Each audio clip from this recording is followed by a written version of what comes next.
Comment la division de l'opposition ont facilité la réélection du président sortant Alassane Ouattara? On vous dit tout dans cette vidéo.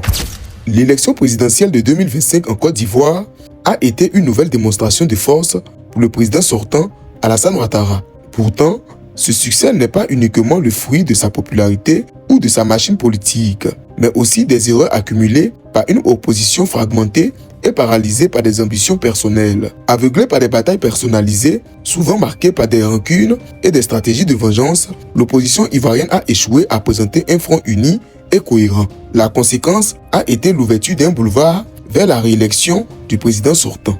Malgré les critiques répétées sur la légitimité et l'opportunité de ce mandat, l'un des facteurs déterminants de cet échec a été le refus d'appliquer le plan Diomaye Sonko, inspiré d'un modèle sénégalais historique qui aurait permis de mobiliser et de mettre la pression sur le pouvoir. Selon Laurent Gbagbo, l'idée de plan B d'Awa Dombello révèle d'une démarche personnelle.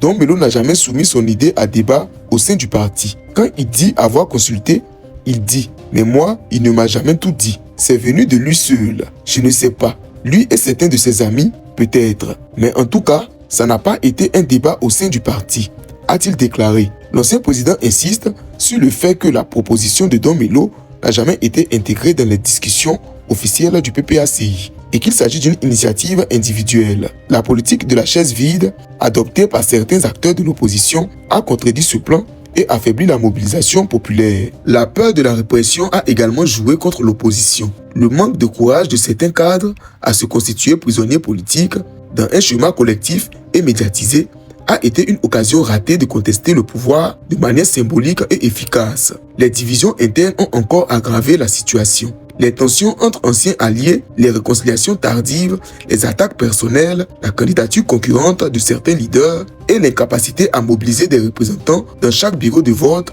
ont contribué à fragiliser le front commun, comme l'a rappelé Simone Gbagbo. Il faut avoir le courage de regarder la vérité en face. Le changement souhaité par le peuple ivoirien a été à portée de main. Malheureusement, certains acteurs ont privilégié leur calcul personnel, leur égoïsme et la division au détriment de l'intérêt du pays. Cette fraction de l'opposition s'est employée à créer la peur, la psychose et la violence, décourageant des millions d'Ivoiriens d'aller voter et offrant ainsi sur un plateau d'or à Alassane Ouattara une réélection qu'il prétendait pourtant combattre. Ainsi, le coup KO politique du président sortant en 2025 a été facilité par les dissensions au sein de l'opposition et par l'absence de plan alternatif.